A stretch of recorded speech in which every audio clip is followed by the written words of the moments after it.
En primer lugar, me siento honrado de que el fútbol haya arribado al teatro como una expresión de arte. Y para mí es fundamental la posibilidad del diálogo con especialistas de fútbol o con hombres que quieren arribar a la conducción de este deporte invadido por el gran negocio y con una total desprotección a lo que hace al deporte en sí, al futbolista en su crecimiento y en la custodia. Normalmente los entrenadores tenemos la desgracia de que hablamos de fútbol siempre con periodistas. Y bueno, y la cosa es distinta.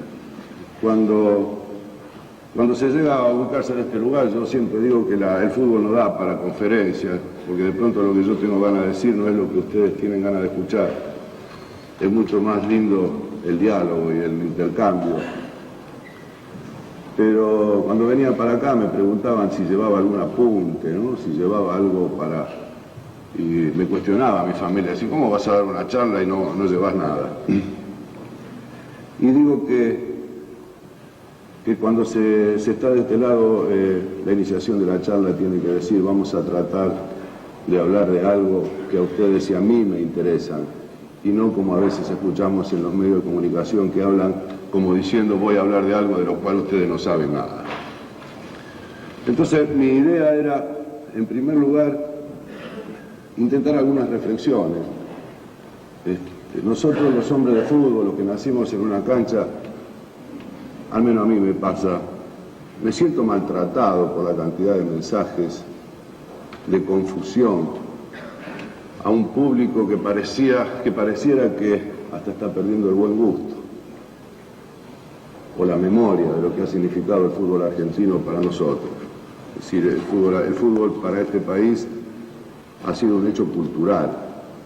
Y un hecho cultural no es nada más ni nada menos un lugar de expresión, donde el hombre desde cualquier lugar, desde cualquier sociedad, la maltratada, esta que se la denominan los desposeídos, porque también hay quienes se encargan de que sean los desposeídos, encontrábamos en el fútbol un lugar donde expresar, así como los músicos con un instrumento, o así como un poeta con una lapicera, nosotros los futbolistas empezábamos a hacer algo y a manifestarnos a través de esta belleza que tiene el fútbol juego.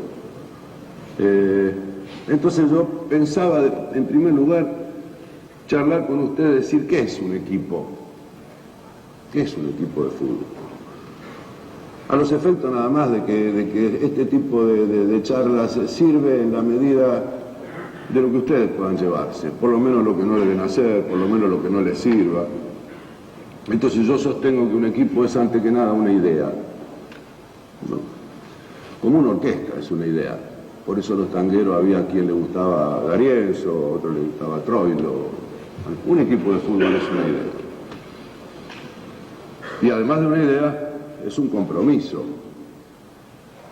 Y además de un compromiso son las claras convicciones que un entrenador debe transmitir a sus jugadores para defender esa idea. No termina ahí. Es decir, porque también una vez escuchaba a dos vagos en un café que decían, estaban sin laburo los dos, entonces uno le decía al otro, tengo una idea que nos vamos a salvar. Y era la idea de asaltar un banco. Por lo tanto, hay ideas que sirven y otras que no. Hay ideas que intentan a favor de algunas miserias que se arrastran por una sociedad tan difícil, donde pareciera que hay que transitar el camino del éxito de cualquier manera, que no le hacen bien al proyecto de fútbol. Entonces, esta idea de un equipo está ligada a un montón de razones que es la que he sostenido para defender. Es decir, en primer lugar, que un equipo de fútbol es un equipo de fútbol. Y esa idea de un equipo de fútbol está sustentada por una realidad argentina. Es decir, el miedo por el cual estoy atravesando en los últimos tiempos es el hecho de que el jugador pierda su naturaleza de jugador, que a favor del modernismo y de la táctica, que en definitiva no es nada más que la ubicación geográfica de un equipo, para recuperar la pelota y la ubicación geográfica para después jugarla, que en definitiva sería, volviendo atrás, tratar de que no nos hagan goles y tratar de hacer goles. Entonces, mi preocupación es que los entrenadores no nos arroguemos el derecho de quitarle al espectáculo el sinónimo de fiesta, a favor de un razonamiento filosófico que no tiene sustentación, que es evitar los riesgos. No conozco ningún sistema que evite riesgos. Los riesgos están como en la vida. Si fuese por evitar riesgos, uno no se enamoraría nunca por miedo a que lo traicionen, ni tendría un amigo por miedo a que lo defraude. Entonces los riesgos en el fútbol están, porque de la única manera que no se puede arriesgar en cualquier juego es no jugando. Entonces esta es mi preocupación y veo con qué irrespetuosidad se han incorporado algunos en esta alocada carrera del gran negocio del fútbol, los medios, y veo con qué dificultad el entrenador se maneja en el medio de una lucha terrible que pasa por derechos de televisión, que pasa por el gran negocio del fútbol, y veo también con mucho miedo la desprotección del crecimiento del futbolista. Entonces digo que si un equipo es una idea, ¿qué es un entrenador de fútbol? Porque desgraciadamente en el mundo del éxito pareciera que los únicos entrenadores de fútbol son aquellos que ganan. Y bueno, y en esto de ganar, que todos queremos ganar, por eso aparece tontamente en alguna frase que dicen algunos: yo quiero ganar hasta jugando a la bolita. Yo no vi nunca a nadie que salga a cualquier tipo de competencia y no quiera ganar. Yo lo que digo es que tenemos que tener mucho cuidado con la soledad del éxito conseguido de cualquier manera. Entonces, si un equipo es una idea, un entrenador es la idea de ese equipo. Y aquellos que creen que el éxito es la única consecuencia de un trabajo, que piensen muy bien, insisto, en la soledad que tendrán el día que ese éxito no aparezca. Porque en definitiva siempre gana uno. Y cuando un entrenador tiene a su cargo la conducción de un equipo y tiene una idea, y después cuando las cosas no vienen bien trata de buscar respuesta en cuanto a esa idea, jugando algunos roles que nosotros sabemos que esa idea se defiende en la elección de jugadores, en la elección de un estilo, y sobre todo en el enorme compromiso que tenemos que tener con el espectáculo y con la gente, porque nosotros somos la gente, o nosotros no participamos de un evento. El modernismo ha llevado a la irresponsabilidad de que cualquier tipo pueda decir cualquier barbaridad en el nombre del modernismo. Así ustedes van a ver estos arquitectos modernos que ponen el inodoro en la cocina, la heladera en el baño, los cuadros en vez de ponerlo en la pared, entonces uno dice, qué cosa rara. Pero se vive, adentro de ese modernismo se vive instancias muy duras y muy difíciles, como es la de quitarle el placer al futbolista de jugar. Todo futbolista que arriba a primera división tenemos que saber que tiene todas las posibilidades de poder participar.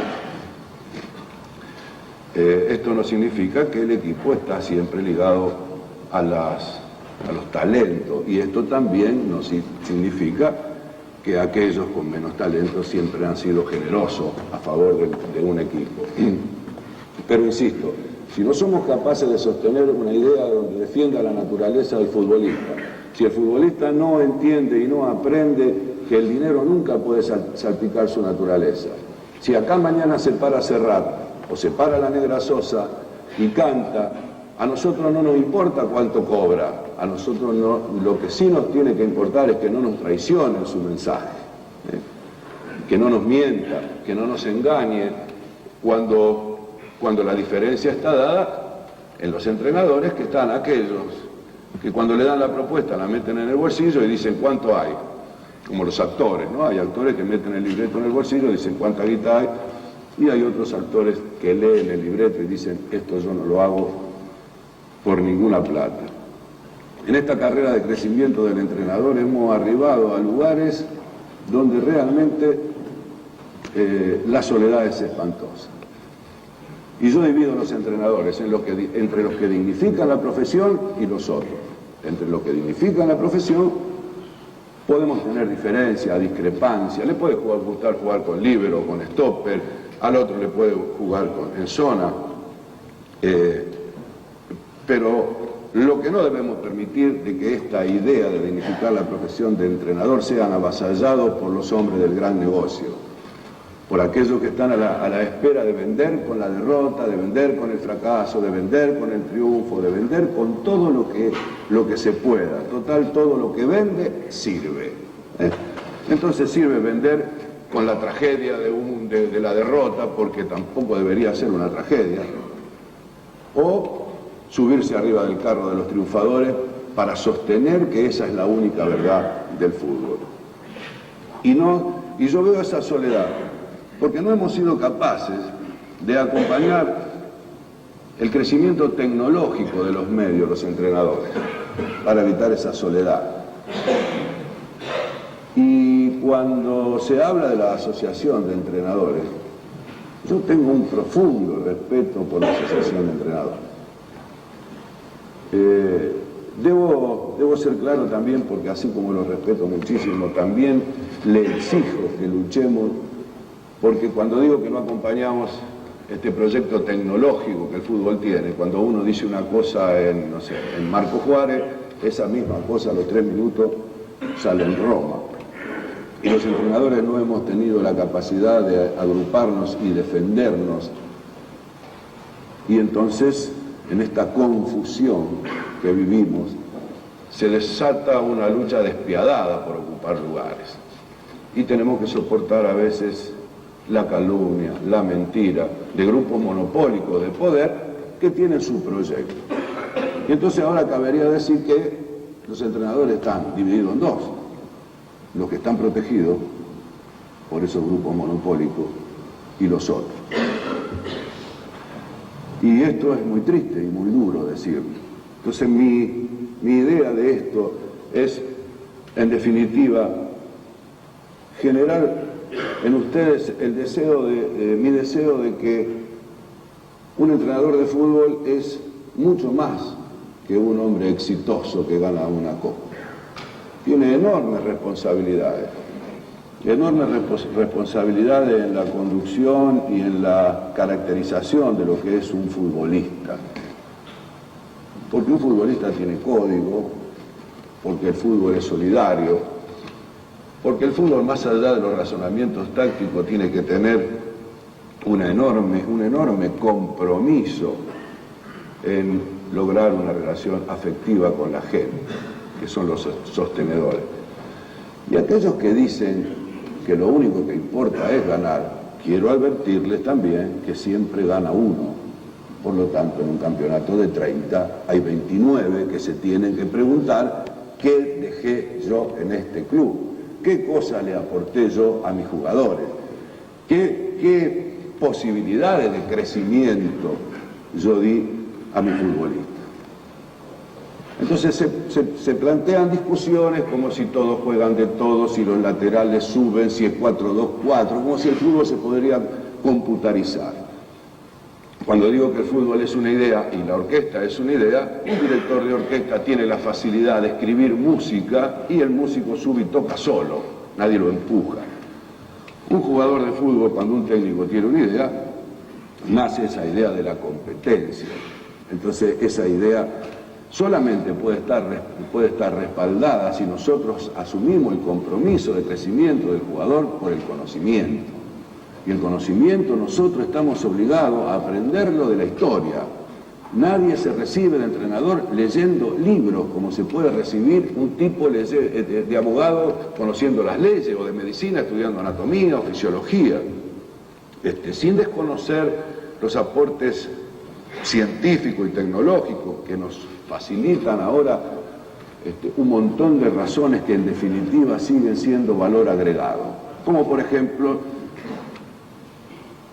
el ver partidos en televisión, una televisión que no tiene profundidad y que de ninguna manera se puede analizar un partido de fútbol desde la televisión, porque yo cuando veo televisión me cuesta 20 minutos para saber cómo marca el equipo de acuerdo a cómo la cámara me esté enfocando, porque la cámara sigue la pelota, pero también sirve porque me da alguna panorámica en cuanto a las individualidades, en cuanto a algunos estilos de futbolista.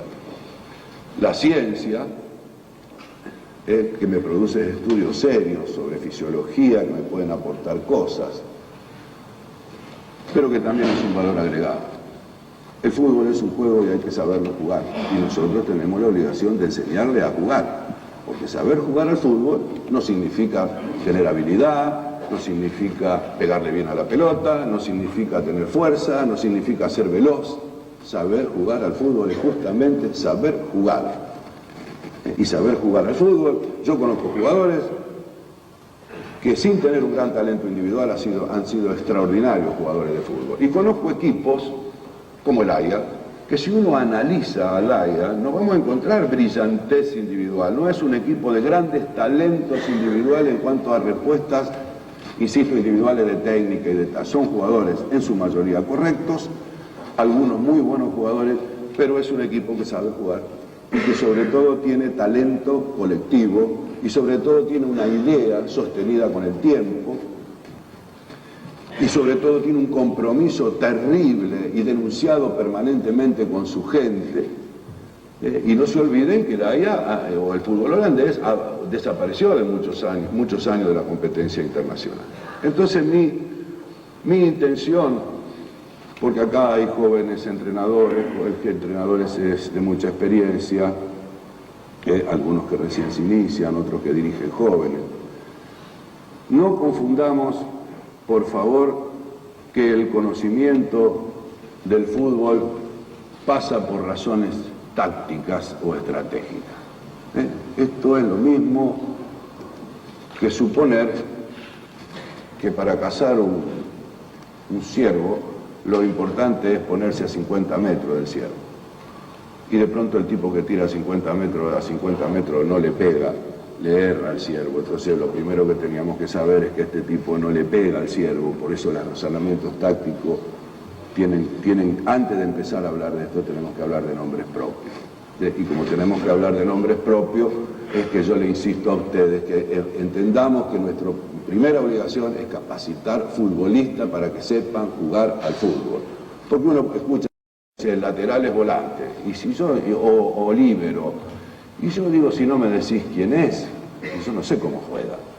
Porque si me decís un líbero, con el mayor de los respetos, no es lo mismo estratégica o tácticamente si es, no sé, el Tata Brown, excelente jugador, o Beckenbauer, son dos cosas distintas. Y si queremos ejemplificar también con nombre propio, podemos decir que bueno, que un líbero tiene que ser como Beckenbauer. Ahora también nos podemos preguntar, ¿pero ese líbero sube? Y cuando empezamos a hablar de que si ese líbero sube o ese líbero ataca, tenemos que empezar a saber quiénes son los otros jugadores. Por eso digo que es muy difícil hablar de fútbol sin nombres propios. Laterales que atacan, decime cómo se llaman, y entonces vamos a ver, vamos a resolver cuál es la idea.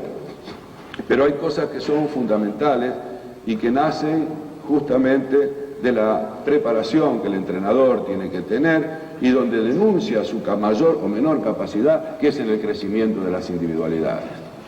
Y es en el compromiso de participación, porque ahí que logra de sus jugadores. Porque entonces sí podemos decir que un equipo, cuando tiene compromiso, cuando tiene convicciones, jamás renuncia a la participación. Nosotros hemos atravesado una etapa del fútbol argentino donde de pronto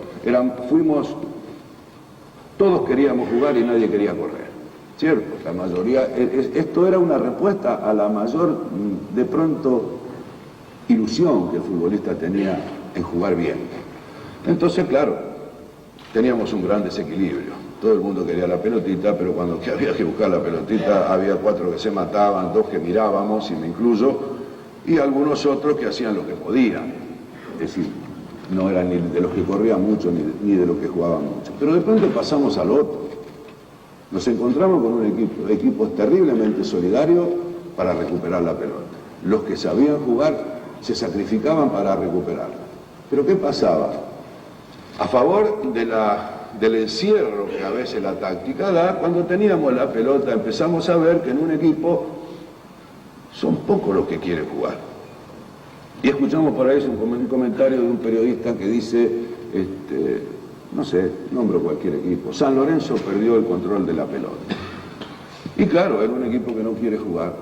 Es decir, en un equipo donde no hay un crecimiento de las individualidades, vamos a encontrar equipos que los cuatro del fondo no la quieren, o tácticamente no pasa por ahí, dos contenciones, dos que quieren jugar y dos puntas. Entonces, ¿cómo se hace para jugar? Es decir, a diferencia de la evolución de algunos países que han crecido, donde hay una enorme participación de las individualidades, donde todos quieren jugar, donde todos se preocupan por lograr superioridad numérica en la tenencia de la pelota en cualquier lugar del campo, donde hacen de la posesión de la pelota un dominio casi psicológico de la acción, porque todos los que jugamos sabemos qué feo que es correr sin la pelota y qué lindo que es moverse cuando se tiene la pelota. Entonces, si tenemos 11 que juegan, porque ahora también hasta los arqueros están obligados a jugar, se ejerce sobre el adversario un dominio distinto en cuanto a que también un equipo es un estado de ánimo. Y cuando uno pierde el ánimo en la cancha, cuando no encuentra la pelota. Entonces insisto en lo que le dije, nosotros como entrenadores tenemos algunas obligaciones históricas realmente, a las cuales no nos podemos hacer los tontos. Sí. Porque esto de arribar a los lugares de cualquier manera no tiene mucho sostenimiento, vivimos de la lotería, esto de llegar por llegar, y estar a expensas de que solamente nos salva el éxito, hay que tener mucho cuidado, porque entonces, ¿qué valores tienen aquellos entrenadores que tienen equipos donde a priori saben que no tienen ninguna posibilidad de ser campeones?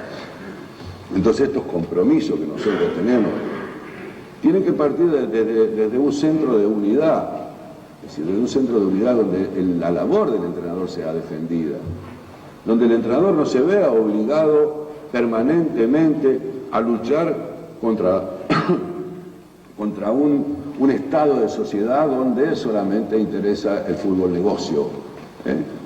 Y el fútbol negocio apostará siempre a los que ganan. Y vamos a ir observando cómo decae la aparición de figuras consolidadas. Nosotros tenemos muchos proyectos, pero revisemos cuántos años hace que no colocamos un jugador a primer nivel del mercado internacional. Les cuesta mucho a los jugadores. Hay, por ejemplo, Batistuta, que sale de Newell's, que pasa por River, que va a Boca y que llega a la Fiorentina. No es que saltó de Newell's al Milan, como están saltando algunos jugadores africanos. Esos mismos jugadores que los tacticistas tildaban de ingenuos, porque decían que sí, juegan bien, pero son muy ingenuos. Apostaron a un camino, crecieron desde un lugar a favor de la técnica, a favor de la imaginación, y hoy vamos a encontrar que estos cuartos casilleros de los mundiales, donde ocupaban los equipos africanos, hoy ya son protagonistas.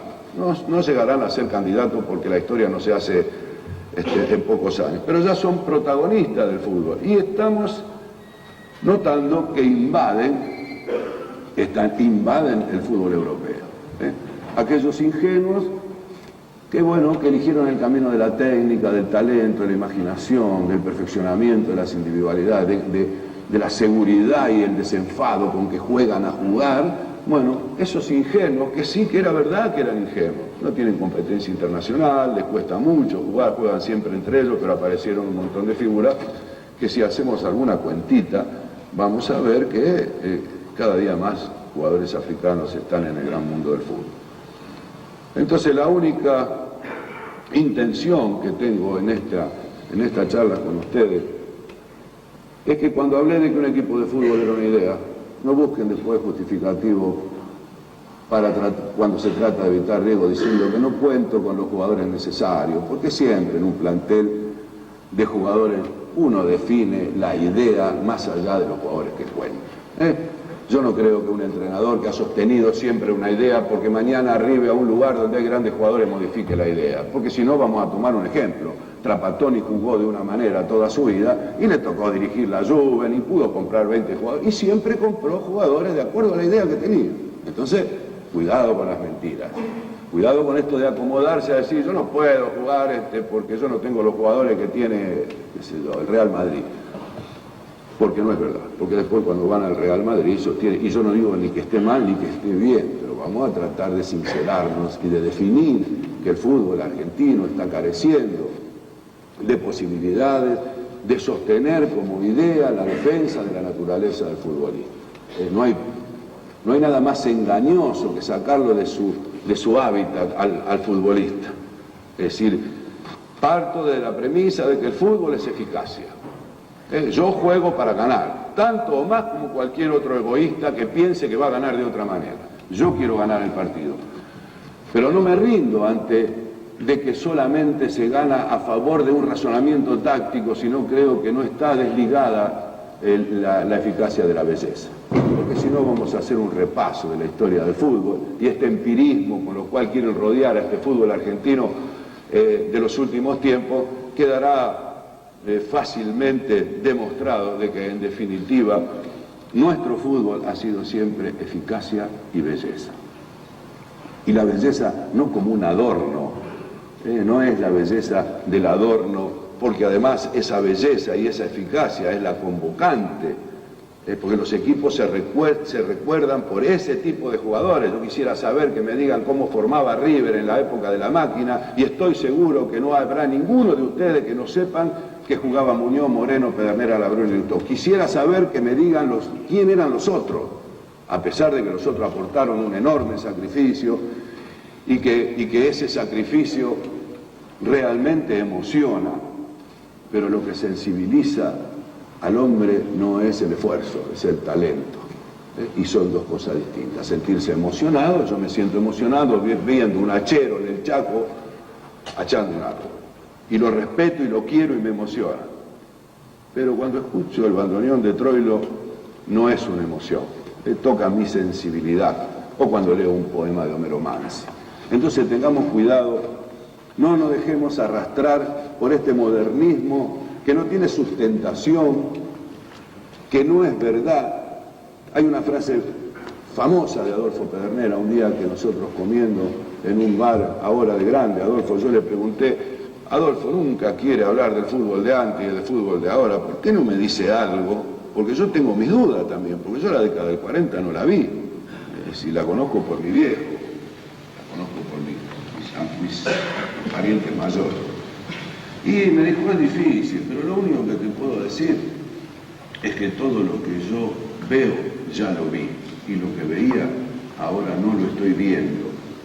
Que era una manera de definir de que todo lo que pasó en el fútbol, de que los laterales subían, Lucho Sosa subía como nadie, hubo siempre futbolistas que a favor de su característica daban respuestas tácticas de las cuales nosotros copiamos, porque en definitiva, ¿quién plantea el razonamiento de esa idea? O sea, la respuesta a ese razonamiento de una idea son los jugadores. Y nuestra tarea fundamental como punto de partida es que el futbolista aprenda a jugar. Y hay futbolistas que creen que juegan bien, como aquellos que juegan al truco y creen que juegan bien porque ligan todos los tiros 33. Y no juegan bien, no juegan bien. Porque jugar bien significa ver antes, significa elegir lo mejor para el equipo, significa encontrar espacio. Uno se asombra, por ejemplo, voy a dar algún nombre propio que no me gusta, pero como dije que había que dar nombres propios es muy difícil, sino tratar de explicar. A veces me pregunto, ¿cuándo Ortega va a ser un gran jugador de fútbol? Que nos emociona con su habilidad, pero siempre elige mal, de pronto gambetean los lugares. Eso no significa que no tenga eficacia, porque es capaz que en 4 jugadas gana un partido. Pero uno está soñando con ver a aquel gran jugador, como fue el Flaco Cruyff, como fue el Negro Pelé, como fue Diego, como fue Bertoni, que está ahí adelante, como fue el Bocha, ese jugador que ve el partido, que lo lee, y que no se hace solamente solo. No, nosotros somos los responsables de enseñarle a jugar, de que no se crea que porque es fuerte o porque corre rápido o porque gambetea mucho sabe jugar. Y entender que ese es el mejor legado que le podemos dar a un fútbol en el que cada día nos preocupamos menos por ver el crecimiento de las individualidades. Cada día menos nos estamos preocupando por definir qué es un jugador de fútbol y qué es jugar bien, ¿no? Entonces yo veo que toda la discusión está planteada si juego con 3 en el fondo, porque en definitiva, como le dije al principio, ese razonamiento táctico es simplemente una posición geográfica para recuperar la pelota. Si yo digo cómo juega, una vez alguien dijo, yo pregunté en una charla en Coverciano, ¿me puede explicar cómo juega el Inter? Y el técnico me contestó, y el Inter juega con 2 stoppers, un líbero, y yo le dije, no, pues yo te pregunté cómo juega, no cómo recupera la pelota. Dice, así no, eso no es jugar, eso de una manera, si hacemos zona, si achicamos, si no achicamos, más atrás, más adelante, toda la discusión se plantea desde ese lugar. Y yo digo, ¿cuándo nos vamos a plantear realmente si nosotros estamos contentos y satisfechos con el crecimiento de nuestros futbolistas? Si nosotros nos sentimos representados por futbolistas que crecen y que cada día son mejores jugadores, porque descubrir de pronto que Morales, nuestro jugador de selección, es un buen jugador, lo descubrimos cuando tenía 16 años, tiene 5 años de primera división. Lo que me preocupa a mí es que siga siendo el mismo Morales de 16 años. Si mi sueño sería verlo a Morales como el gran jugador de fútbol, y esa es una lucha que debemos tener los entrenadores. Por ahí andar con el Santo en alguna gira o ver el Santo, y yo decía, ¿cómo puede ser que Coutinho, que es gordo, que toma cerveza todos los días, está siempre solo? ¿Cómo hace para recibir solo? Y yo, que me quiero ir de la marca personal, le corro toda la cancha y siempre tengo un tipo al lado mío y nunca la puedo agarrar. Bueno, yo creo que esa fue una incorporación que Coutinho, empecé a mirarlo a Coutinho, empecé a descubrir cuál era el misterio para que este gordo, sin ningún despliegue físico, sino a favor de ser buen jugador, a favor del engaño y de la picardía, encontraba siempre un espacio para devolver esa pared perfecta o para vivir del engaño y de la trampa, como vivía él, haciéndole creer al adversario cosas y hacer otra. Y entonces estas son las bases del conocimiento.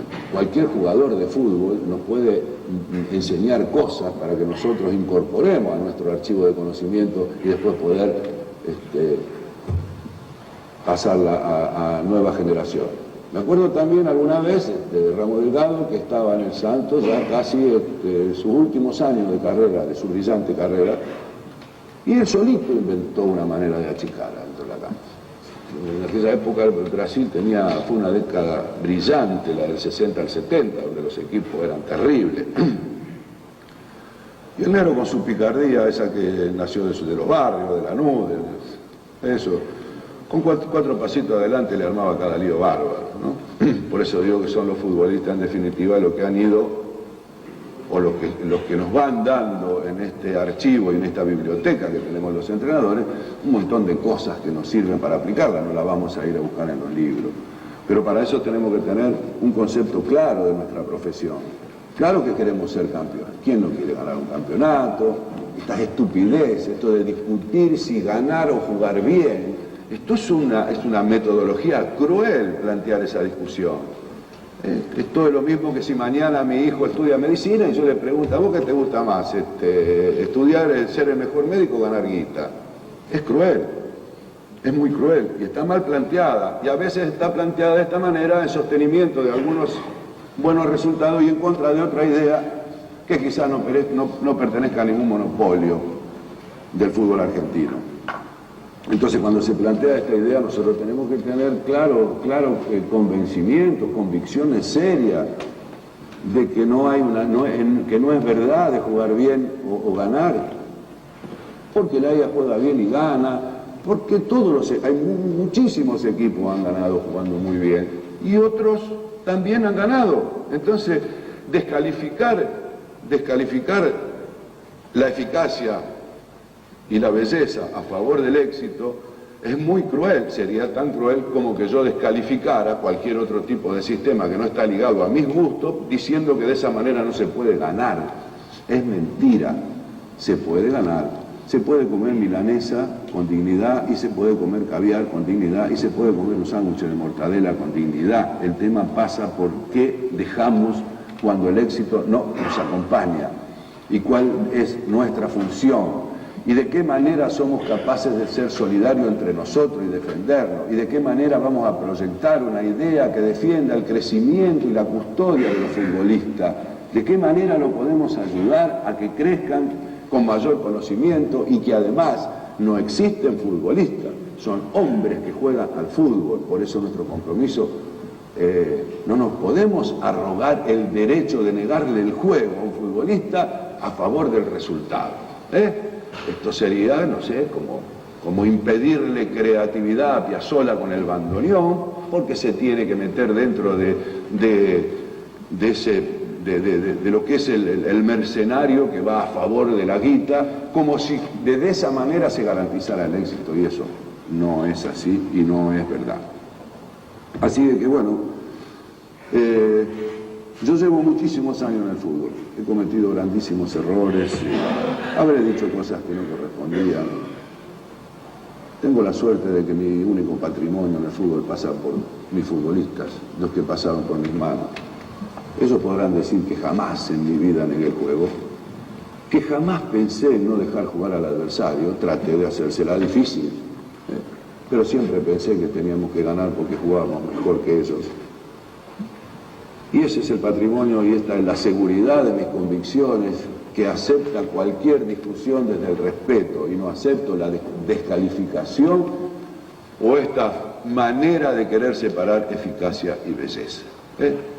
El buen juego siempre será patrimonio nuestro. A nosotros nos detectaron en el mundo del fútbol no porque jugábamos lindo, no porque hacíamos pataditas o tirábamos túnel, porque el Cabezón Sibori, que fue uno de los más grandes futbolistas, cuando fue a Italia metía 30 goles, además de 30 túneles, también metía 30 goles, y además daba pase gol, y además manejaba el equipo, y así tantos grandes jugadores que se destacaron en el mundo del fútbol, porque llevaban una escuela, porque defendían una manera, y que era eficaz. Es mentira que jugaban lindo, eran eficaces. Si no, revisemos los Angelillos, los Maschio, los Bertoni, los Maradona, y también han triunfado otros futbolistas.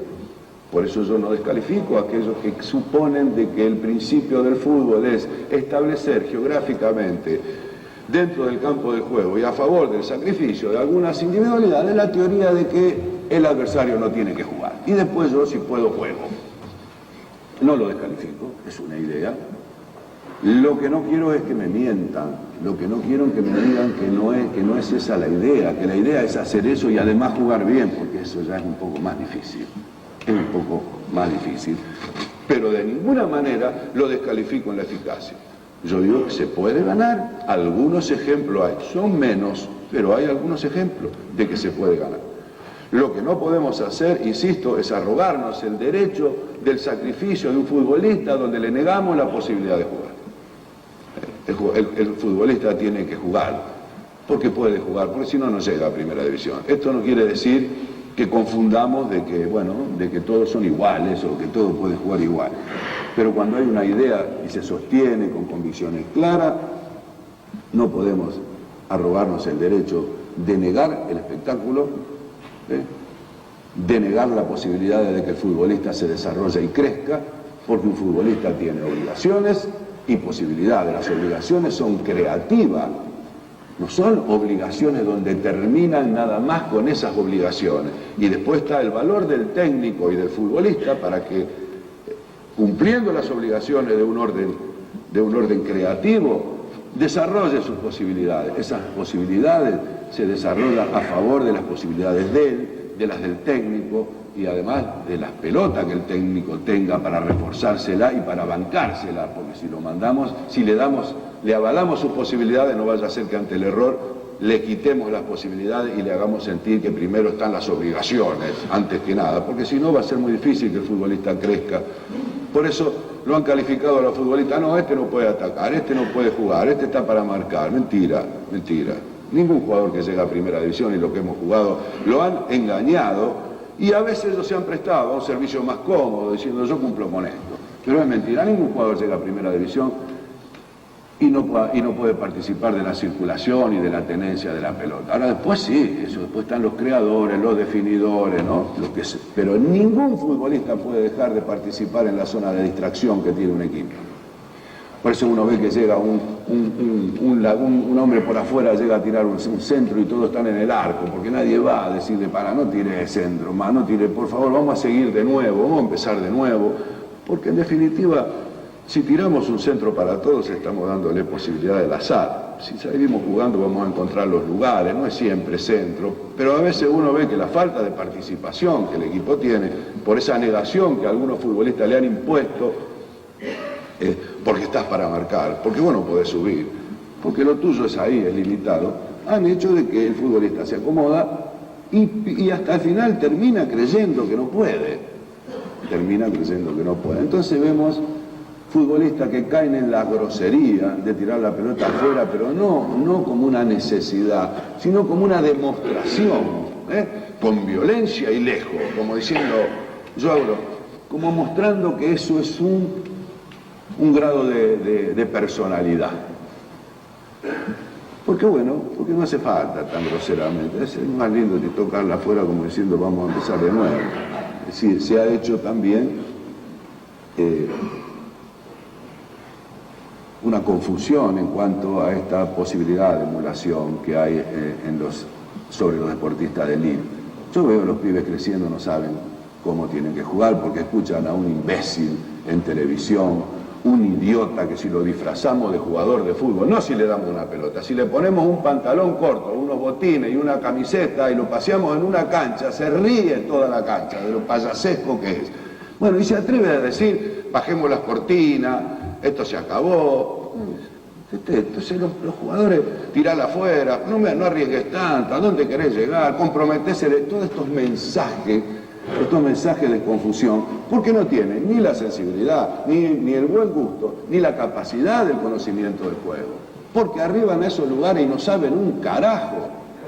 Porque no se atreverían a debatir nunca con nadie que los comprometa. Se rodean de obsecuentes y entre esos obsecuentes también hay entrenadores que viven de la alcahuetería y se prestan al servicio de ellos y van a la hora que les llaman.